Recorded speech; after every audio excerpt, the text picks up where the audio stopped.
오늘 우리에게 주시는 하나님 말씀은 사도행전 10장 1절로 8절 말씀입니다. 가이사랴에 고넬료라 하는 사람이 있으니 이달리아 부데라 하는 군대의 백부장이라.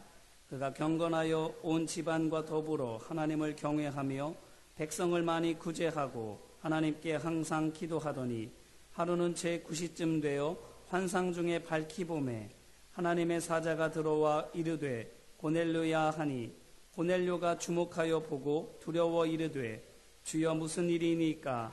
천사가 이르되 내 기도와 구제가 하나님 앞에 상달되어 기억하신 바가 되었으니 내가 지금 사람들을 욥바에 보내어 베드로라 하는 시몬을 청하라. 그는 무도장의 시몬의 집에 유숙하니 그 집은 해변에 있다 하더라. 마침 말하던 천사가 떠나매 고넬료가 집안 하인 둘과 부하 가운데 경건한 사람 하나를 불러 이 일을 다 이루고 욥바로 보내니라. 아멘. 오늘 본문은 베드로를 청해 불러오는 고넬료에 관한 말씀입니다. 사울의 회심과 전도 활동으로 말미암아 그가 거쳐온 마을들에 구원의 은혜가 충만하게 임합니다. 그래서 그 소식을 베드로가 여전히 근심과 슬픔 속에 있는 성도들에게 전하기 위해서 길을 나서지요. 그러니 어떻게 됩니까? 근심에 잠긴 성도들이 소망을 되찾고 다시 믿음을 회복합니다. 그리고 슬픔에 빠져 무기력하게 된 성도들 역시 구원의 능력을 경험하여 생명의 기쁨을 되찾고 믿음이 회복됩니다. 연약한 믿음과 죽은 믿음이 다시 소생하게 되는 것입니다.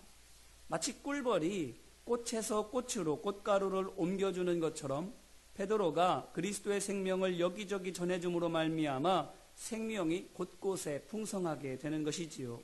그런데 9장 43절 말씀을 보니 베드로가 또 어떻게 하고 있습니까? 욥바에 더 머물고 있습니다. 그런데 어디에 머물고 있습니까? 시몬이라 하는 무두장이의 집에 머물고 있습니다. 무두장이라 하는 것은 피혁공, 곧 가죽공입니다. 동물에서 가죽을 벗겨서 제품을 만드는 일꾼인 것이지요. 그런데 유대인이 사체나 피를 만지는 일을 부정하게 여기는 것을 우리가 기억한다면 이 일이 유대인들에게 있어서 매우 천대받는 직업임을 알 수 있습니다. 유대인이라면 가까이 하지 말아야 할 사람의 집인 것이지요. 그렇기 때문에 오늘 말씀 6절에 있는 것처럼 이 집이 해변에 있는 것이 이해가 됩니다.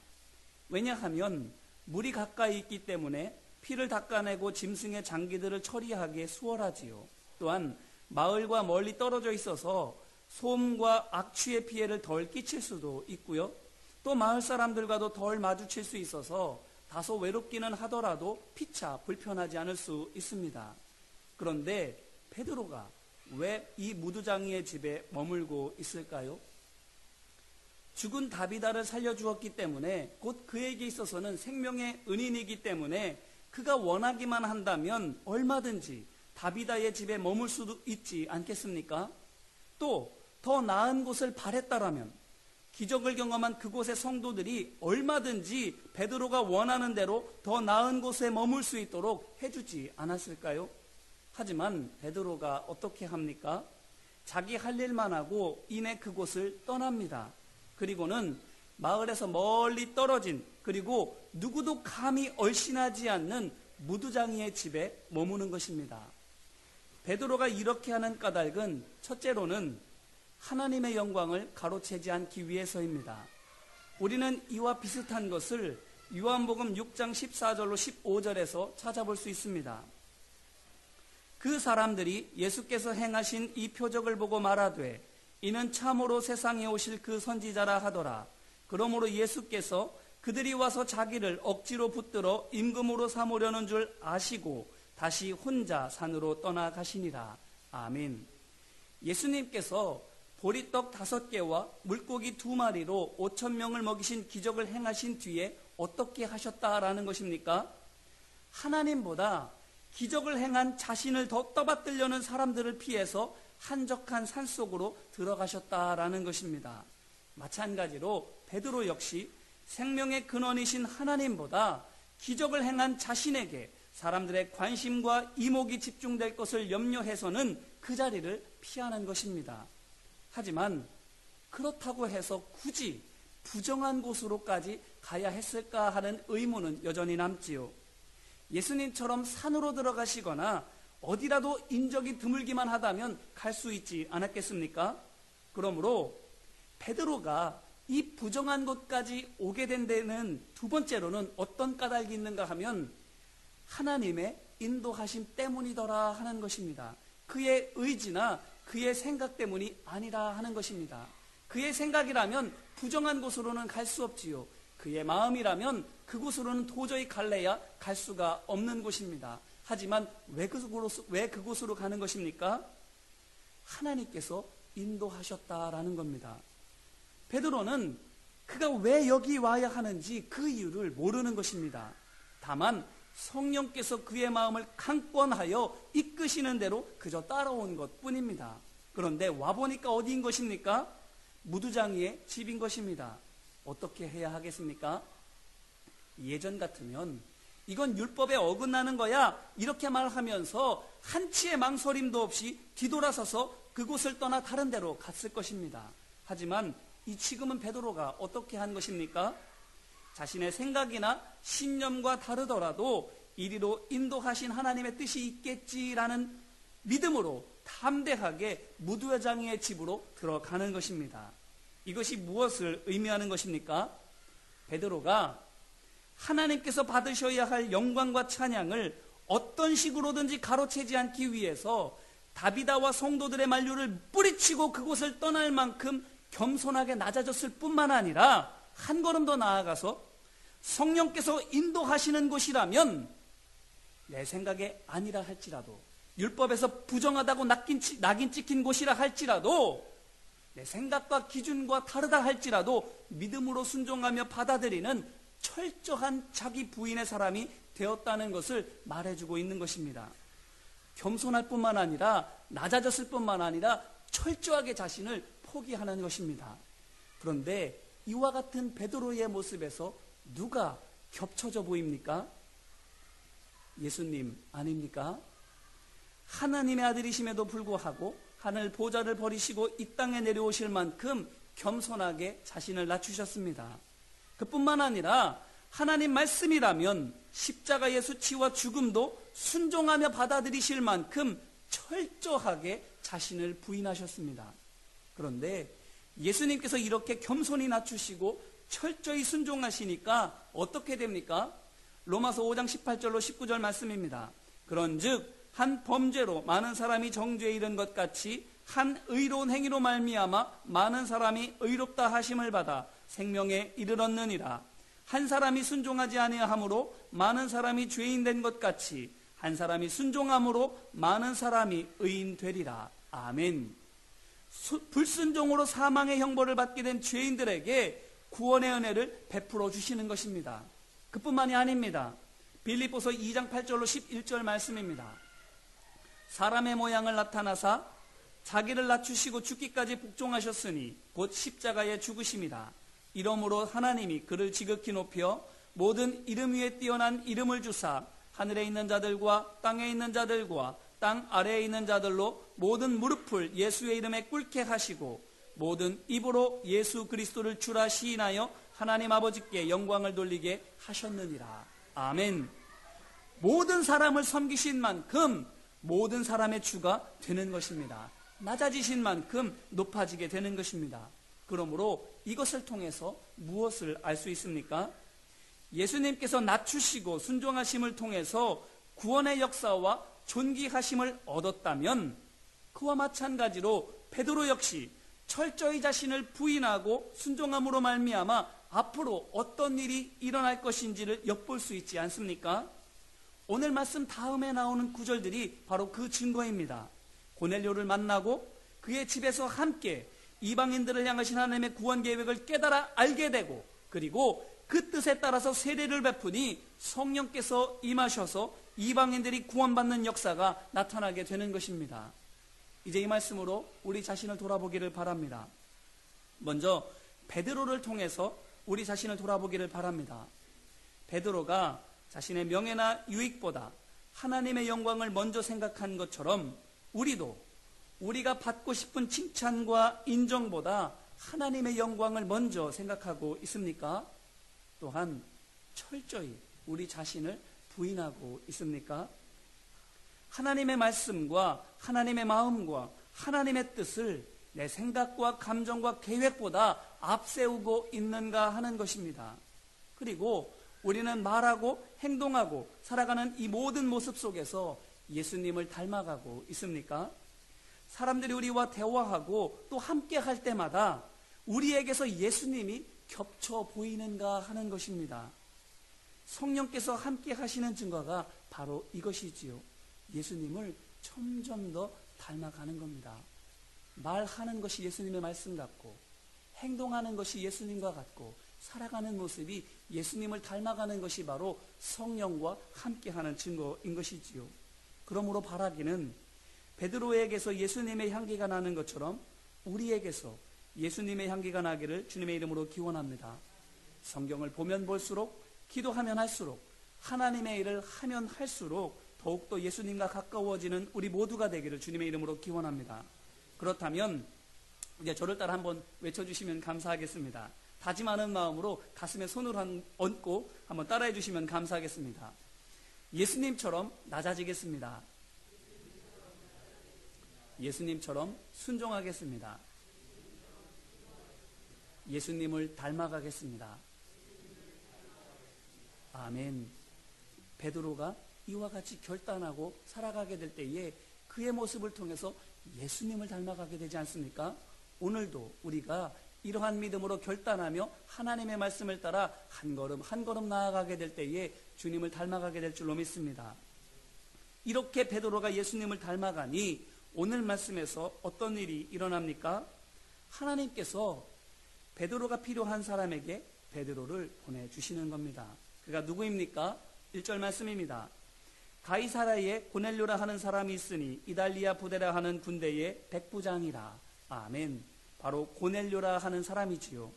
오늘 말씀은 그가 로마 군대의 백부장이라고 밝히고 있습니다. 그것도 가이사라, 곧 유대 총독의 관저가 있는 도시에 있는 부대입니다. 우리나라를 예로 든자면 수도 서울을 방어하는 수도방위 사령부라 할 수 있습니다. 그러므로 고넬료는 수도와 총독을 보호하는 부대의 장교인 것이지요. 그런데 그가 어떤 사람이라고 오늘 말씀은 전하고 있습니까? 2절입니다. 그가 경건하여 온 집안과 더불어 하나님을 경외하며 백성을 많이 구제하고 하나님께 항상 기도하더니. 아멘. 유대교에 귀한 이방인인데 단순히 호기심에 의해서 살짝 발만 들여놓은 정도가 아니라 그 어떤 신실한 유대인들 못지않게 경건한 신자라 하는 것입니다. 그런데 경건하다라고 하는 것이 무엇입니까? 율법이 정한 바에 따라서 일상에서는 율법의 실천에 힘쓰고 안식일에는 예배에 힘쓰는 것이 바로 유대교에서 말하는 경건이지요. 오늘 우리도 마찬가지 아닙니까? 일상생활 가운데에서는 큐티하며 하나님의 말씀과 함께 걸어가고 주일이 되었을 때는 열심히 예배하고 하나님의 일을 섬기는 것, 이것이 바로 경건한 믿음의 사람 아니겠습니까? 그 증거가 바로 구제와 기도의 삶이라 오늘 말씀을 통해서 말해주고 있습니다. 그러므로 이것만 놓고 보면 고넬료는 흠이 없는 사람입니다. 그런데 오늘 말씀을 보면 4절로 5절에서 하나님께서 천사를 통해서 그에게 무엇라고 말씀하십니까? 4절로 5절 말씀입니다. 천사가 이르되 내 기도와 구제가 하나님 앞에 상달되어 기억하신 바가 되었으니 내가 지금 사람들을 욥바에 보내어 베드로라 하는 시몬을 청하라. 아멘. 곧 고넬료의 기도와 구제를 하나님께서 기뻐하셔서 그에게 상급을 주고 싶으신데 그게 무엇라는 겁니까? 바로 베드로라 하는 시몬이라 하는 것입니다. 이와 비슷한 내용을 우리는 마가복음 10장 17절로 22절에서도 볼 수 있지요. 이른바 젊은 부자 관원의 이야기입니다. 그 내용이 무엇입니까? 예수님께서 길을 가시는 중에 한 사람이 달려와서 무릎을 꿇고는 예수님께 묻습니다. 선생님, 제가 무엇을 해야만 영생을 얻을 수 있겠습니까? 이렇게 묻는 겁니다. 그러자 예수님께서 뭐라고 대답하십니까? 계명들을 지켜 행하라, 이렇게 말씀하시지요. 그러니까 이 사람이 또 뭐라고 말하는가 하면, 선생님, 이것들은 제가 어렸을 때부터 다 지키고 있는 겁니다. 이렇게 말을 하는 겁니다. 이 사람은 율법을 충실하게 따르는 경건한 사람인 것입니다. 그런데 이 말씀을 들으시고는 예수님께서 뭐라고 하십니까? 마가복음 10장 21절 말씀을 보면 예수님께서 이렇게 하십니다. 예수께서 그를 보시고 사랑하사 이르시되 내게 아직도 한 가지 부족한 것이 있으니 가서 내게 있는 것을 다 팔아 가난한 자들에게 주라.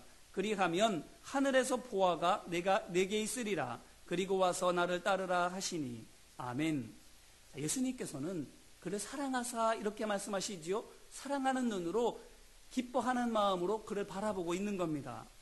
왜 그렇습니까? 그가 정말로 율법을 열심히 충실히 행하고 있는 것을 아시는 겁니다.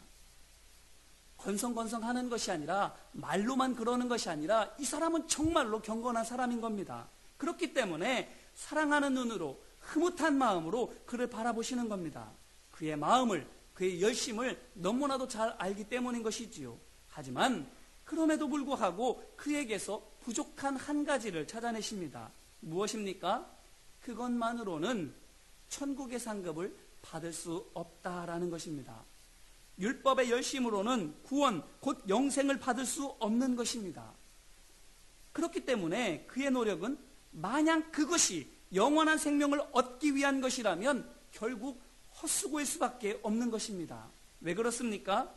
율법을 열심히 지켜 행하는 것은 신명기 28장 1절로 14절에서도 분명하게 우리가 볼 수 있는 것처럼 이 땅에서의 상급과 영광을 위한 것이기 때문입니다. 보십시오. 하나님의 말씀을 지켜 행하면 무슨 상급이 있습니까? 신명기 28장 말씀을 보게 되면 이렇게 말합니다. 세계 모든 민족 위에 뛰어나게 하리라. 너와 내 자녀와 내 가축과 내 모든 것이 다 복을 받으리라. 소산을 많게 하고 차고 넘쳐서 구워질 정도가 되게 하리라. 머리가 되고 위에만 있으리라. 이런 겁니다. 이 모든 것이 어떤 복입니까? 이 땅에서와 우리 인생 중에서 얻고 누릴 복입니다. 그러므로 율법을 따라 경건하게 사는 것은 천국의 상급과 영생의 복과는 관계가 있습니까? 없습니까? 그 복에 대해서 이야기하고 있습니까? 그 복에 대해서는 이야기하고 있지 않는 겁니다. 이 땅에서 누릴 복에 대해서만 이야기를 하고 있는 겁니다. 그러면 천국의 상급과 구원의 은혜는 무엇으로 얻을 수 있습니까? 요한복음 3장 16절입니다. 그를 믿는 자마다 멸망하지 않고 영생을 얻게 하려 하심이라. 아멘. 또한 사도 바울도 뭐라고 합니까? 로마서 1장 16절 말씀입니다. 이 복음은 모든 믿는 자에게 구원을 주시는 하나님의 능력이라. 아멘. 마가복음 10장 21절에서 너를 부인하고 나를 따르라 말씀하신 것처럼 예수님을 주인으로 영접해야만 영생의 복과 천국의 상급을 얻을 수가 있다라는 겁니다. 그러므로 이것을 통해서 무엇을 할 수 있습니까? 고넬료가 율법의 의로는 완전한 사람이지만 믿음의 의로는 불완전한 사람이었던 부자 청년처럼 유대교의 율법으로는 경건한 사람이지만 십자가의 복음으로는 구원받지 못한 죄인이라 하는 것입니다. 그가 죄인인 증거가 오늘 말씀을 보면 무엇입니까? 4절 전반부입니다. 고넬료가 주목하여 보고 두려워 이르되 아멘. 자 보십시오. 천사가 나타났는데 그가 어떻게 반응하고 있는 겁니까? 두려워하고 있습니다. 왜 두려워합니까? 흔히 철학적으로 이것을 누미노제 이렇게 말하지요. 초자연적이고 영적인 존재를 대할 때에 나타나게 되는 두려움이나 경외감이라 이렇게 말하는 겁니다. 내가 이것을 무섭다, 두렵다, 위대하다라고 느끼기 전에 내 존재 자체가 그것을 느껴서는 내가 그것을 인지하기도 전에 살이 떨리게 되고 두려운 마음이 들게 되는 것이 바로 누미노제라고 하는 철학적인 용어로 말하고 있는 것입니다. 그런데 그런 거라고 말하고 있는 겁니까? 아닙니다. 만약 영적인 경외감 때문에 뒷골이 서늘해지는 기운을 느끼는 것이라고 한다면 베드로나 사도들 역시 천사를 만났을 때에 그래야 하지 않겠습니까? 그런데 그들은 어떻습니까? 그렇지 않습니다. 천사를 대하게 되었을 때라도 이들은 경외감으로 두려움으로 몸이 떨리지가 않는 겁니다. 사도행전 5장 18절로 21절 말씀입니다. 사도들을 잡아다가 옥에 가두었더니 주의 사자가 밤에 옥문을 열고 끌어내어 이르되 가서 성전에 서서 이 생명의 말씀을 다 백성에게 말하라 하매 그들이 듣고 새벽에 성전에 들어가서 가르치더니. 아멘. 주의 사자를 만났는데 두려워합니까? 떨고 있습니까? 아닙니다. 마치 그냥 만나는 사람인 것처럼 그냥 이야기하고 하라는 대로 따라하고 있습니다. 그뿐만이 아니지요. 사도행전 12장 6절로 9절 말씀입니다. 헤롯이 잡아내려고 하는 그 전날 밤에 베드로가 두 군인 틈에서 두 쇠사슬에 매여 누워 자는데 파수꾼들이 문 밖에서 옥을 지키더니 호련히 주의 사자가 나타나매 옥중에 광채가 빛나며 또 베드로의 옆구리를 쳐 깨워 이르되 급히 일어나라 하니 쇠사슬이 그 손에서 벗어지더라. 천사가 이르되 띠를 띠고 신을 신으라 하거늘 베드로가 그대로 하니 천사가 또 이르되 겉옷을 입고 따라오라 한데 베드로가 나와서 따라갈세. 아멘. 천사가 나타나는데 베드로가 두려워합니까? 경외감으로 말미암아 몸이 떨립니까? 그런 거 없습니다. 그러면 이게 무엇을 의미합니까? 고넬료는 주의 천사를 만났을 때에 두려움을 느꼈는데 베드로는 또한 사도들은 두려움을 느끼지 않습니다. 이게 무엇을 의미하는가 하는 겁니다. 성령께서 그 안에 있는 사람들은 하나님의 영을 만났을 때에 편안함을 느끼지만 그렇지 않은 사람들은 두렵게 된다라는 겁니다. 왜 그렇습니까?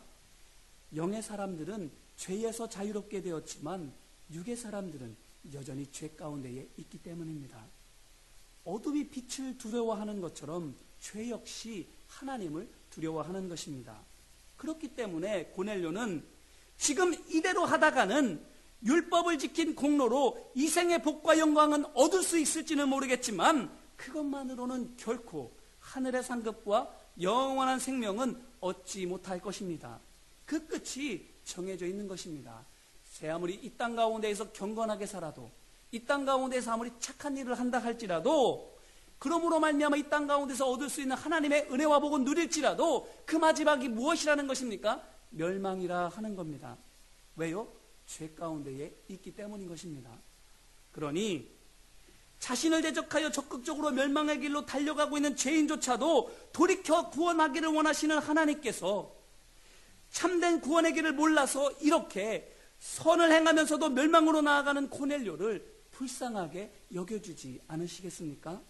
애타는 마음으로 그를 구원하시려고 하지 않겠습니까? 어떻게요? 베드로를 만나게 해줌으로써, 베드로를 만나게 함으로 말미암아 그로서 복음을 전해 듣고 예수 그리스도를 만나게 함으로 말미암아서 구원의 길로 인도해주고 있는 겁니다. 이것이야말로 하나님께서 고넬료에게 주실 수 있는 최고의 선물인 것입니다.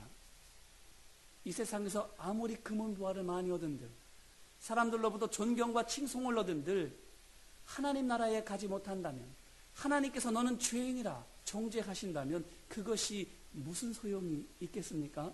무덤의 죄 아무리 크고 휘황찬란한들 그것이 그 사람에게 어떤 유익이 있겠습니까? 그러므로 고넬료가 가질 수 있는 최고의 복이 무엇입니까? 최고의 선물이 무엇입니까? 베드로로 말미암아서 예수 그리스도를 만나는 것인 줄로 믿습니다. 이제 이 말씀으로 우리 자신을 돌아보기를 간절히 바랍니다. 우리는 베드로와 같습니까? 아니면 고넬료와 같습니까? 예수님을 닮아서 누군가에게 가장 좋은 선물이 되는 사람인지, 아니면 열심히 신앙생활을 하지만 영생과는 점점 멀어지는 사람인지 우리 자신을 돌아보게 되기를 간절히 바랍니다. 우리는 베드로처럼 되지 못할 것 같습니까? 베드로처럼 되는 것은 특심한 믿음 있는 사람이, 탁월한 사람만이 그와 같이 되는 것처럼 여겨지십니까? 오늘 말씀 속에서 천사가 고넬료에게 베드로라 하는 시몬을 청하라 이렇게 말하는 것을 주목하시기를 바랍니다. 베드로면 베드로고 시몬이면 시몬이지 왜 베드로라 하는 시몬이라고 굳이 말하는 걸까요? 그것은 베드로라 불리는 이 사람도 예전에는 시몬이었다라는 것을 말씀해주고 있는 겁니다. 반석 같은 믿음의 사람도 시몬, 곧 아무 능력도 없는 일반 사람이었던 시절이 있었음을 말해주고 있는 겁니다. 그런데 언제 시몬이 베드로가 됩니까? 주는 그리스도시요 살아계신 하나님의 아들이십니다라고 믿음으로 고백하였을 때에 예수님께서 그를 가리켜 뭐라고 말씀하십니까? 바요나 시몬아 내게 복이 있도다 말씀하시면서 이제 내가 너를 베드로라 하리니 음부의 권세가 너를 해하지 못할 것이라고 복을 주시지 않습니까? 믿었더니, 믿음으로 순종했더니 시몬이 베드로가 되는 겁니다. 이것을 고넬료에게 하시는 말씀이 왜 그렇다라는 겁니까? 너도 믿으면 시몬이 베드로가 되는 것처럼 너도 믿음의 사람이 되리라고, 너도 구원받는 하나님의 자녀가 되리라고 말씀하기 위하신 것 아니겠습니까? 시몬이 믿고 베드로가 되는 것처럼 너도 믿으면 믿음의 사람이 될 것이라고 말하시는 이 예수님의 음성을 우리가 듣기를 간절히 바랍니다. 그러므로 이제 우리가 베드로처럼 되기 위해서는 어떻게 해야 하겠습니까? 예수 그리스도를 믿고 말씀에 순종해야 할 줄로 믿습니다. 이렇게 우리가 베드로처럼 될 때에 하나님께서는 우리에게 수많은 고넬료들을 만나게 해주실 줄로 믿습니다. 지금 우리 주변에 우리의 위로와 권면과 섬김이 필요한 고넬료들이 많이 있지 않습니까? 열심히 신앙생활을 하지만 몸도 지쳐가고 마음도 피폐해지고 영혼마저도 쇠약해져서는 믿음이 날로 쇠약해지고 없어지고 있는 성도들이 많이 있지 않습니까? 주여 도와주세요, 붙잡아주세요, 이끌어주세요, 역사해주세요 기도하고 있는 심령들이 우리 주변에 많이 있지 않습니까? 낮은 곳을 향하여 눈길을 돌리면 보이는 사람들이 있을 줄로 믿습니다. 내 생각과 의의를 부인하고 예수 그리스도의 말씀을 붙잡으면 그제서야 들려오는 목소리와 울음소리와 신음소리가 있을 줄로 믿습니다. 그러므로 바라기는 우리가 베드로가 되기를 주님의 이름으로 기원합니다. 겸손히 낮아지고 철저히 나를 부인할 때에 베드로와 같이 되는 줄로 믿습니다. 믿음으로 예수 그리스도를 붙잡을 때에 베드로와 같이 되는 줄로 믿습니다. 그럴 때에 우리는 연약한 자들에게, 열심히 신앙생활은 하지만 영생에 기쁨이 없는 자들에게 최고의 선물이 되는 줄로 믿습니다. 오늘 우리의 삶이, 오늘 우리의 믿음이 최고의 선물이 되어지는 우리 모두가 되어지기를 주님의 이름으로 축원합니다. 우리 시간 함께 기도할까요? 말씀을 붙잡고 이 시간 함께 기도하기를 소망합니다. 먼저는 베드로의 낮아짐과 철저한 자기 부인을 생각하며 기도하기를 원합니다. 우리가 내려가야 할 곳이 어디이고 우리가 내려놓아야 할 것이 무엇입니까? 내려가지 않으면 올려지지 않습니다. 버리지 않으면 얻어질 것도 없습니다. 그러므로 이 시간에 주여, 예수님을 본받아 점점 예수님처럼 닮아간 베드로처럼 저도 낮추고 버림으로 말미암아 예수님을 닮아가게 하여 주시옵소서라고 이 시간 함께 합심으로 기도하겠습니다. 은혜와 사랑 많으신 아버지 하나님, 베드로가 예수 그리스도를 믿고 자신을 겸손하게 낮추며 철저히 자기를 부인하였을 때에 점점 예수님을 닮아가게 되었습니다. 아버지 하나님, 우리가 주님 닮아가는 것이, 그리스도의 장성한 분량에 이르는 것이, 그래서 하나님의 자녀로서 이 땅 가운데에서 하나님의 구원의 역사를 이루어가며 또한 영생의 복을 누리는 것이 우리의 목적이 아니겠습니까? 우리가 살아가는 목적이요, 열심히 신앙생활하는 목적이요, 힘들고 어려워도 조롱과 핍박 가운데에서도 인내하며 믿음의 길을 걸어가는 이유 아니겠습니까? 그렇다고 한다면 베드로를 닮아가기를 간절히 소망합니다.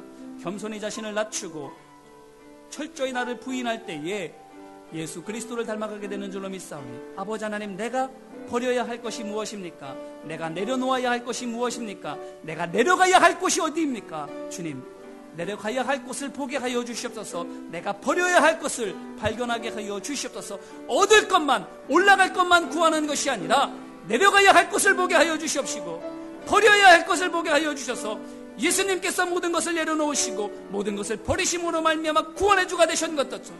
베드로가 모든 것을 내려놓고 모든 것을 내려감으로 말미암아 주님을 닮아간 것처럼 우리도 또한 주님 닮아갈 수 있도록 도와주시옵소서. 주님이 이루시는 구원의 역사를 함께 동참해 나아가는 그리스도의 종이 되게 하여 주시옵시고 예수님의 제자가 되어줄 수 있도록 아버지 하나님 함께 하여 주시옵소서. 또한 이어서 기도할 때에 경건하지만 여전히 죄인인 고넬료를 생각하며 기도하기를 원합니다. 우리 주위에 있는 고넬료는 누구입니까? 그를 위해서 우리는 무엇을 해줄 수 있습니까? 구원의 기쁜 소식을 전함으로 최고의 선물을 주어야 하지 않겠습니까?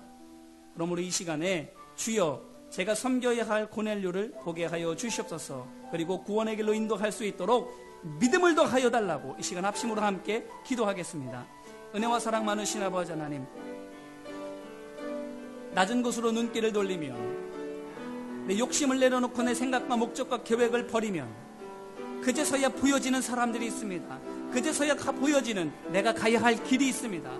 그제서야 주님께서 주시는 은혜가 있습니다. 아버지 하나님, 그것을 놓치지 않는 우리 모두가 되게 하여 주시옵소서. 봐야 할 사람들이 있습니다. 만나야 할 사람들이 있습니다. 전해 주어야 할 말이 있습니다. 해주어야 할 섬김이 있습니다. 아버지 하나님, 오늘도 그것을 우리는 흘려보내며 지내고 있지는 않습니까? 수많은 고넬료가 지금도 기도하고 있건만, 지금도 신음하고 있건만 그 소리를 우리는 듣지 못하고 있지는 않습니까? 아버지 하나님, 우리가 베드로가 되어짐으로 말미암아 고넬료와 같은 사람들의 신음소리를 듣게 하여 주옵소서. 그들의 간구를 듣게 하여 주시옵소서. 하나님께서 말씀하시는, 하나님께서 보내시는 땅이 보여지게 하여 주시옵소서. 사람들이 보여지게 하여 주시옵소서. 그래서 그들에게 다가가, 그곳에 다가가 주님의 말씀으로 회복을 선포하게 하여 주시옵소서. 구원의 기쁨을 전하게 하여 주시옵소서. 다시 살아나는 구원의 기쁨과 하늘의 상급을 받게 하는 귀한 역사가 나타날 수 있도록 아버지 하나님 함께 하시고 인도하여 주시옵소서. 은혜와 사랑 많으신 아버지 하나님 감사합니다. 베드로라 하는 시몬을 청하라 말씀하신 것처럼 우리를 청하고 싶어도 우리가 베드로가 되지 않으면, 여전히 시몬으로 남아있으면 청할래야 청할 수가 없음을 보게 하여 주옵소서. 믿음으로 말미암아 베드로가 되게 하시고 예수님을 닮음으로 말미암아 청하게 하시고 만나게 하시고 구원의 기쁨을 전할 수 있는 우리 모두가 되게 하여 주시옵소서. 우리가 예수 그리스도를 닮아가게 하시고 우리를 통하여 우리 주변에 있는 수많은 고넬료들이 변화받게 하시고 구원의 기쁨을 누리게 하시고 하늘의 상급을 얻도록 섬기게 하여 주시옵소서. 이 일을 위하여 우리의 마음을 지켜주시고 우리의 육신을 강건하게 하여 주시고 우리의 삶을 거룩함과 의로움으로 이끌어 주시옵소서. 늘 도와주시고 함께하여 주심을 믿고 감사를 드리며 은혜와 사랑 많으신 예수님 이름으로 기도합니다. 아멘.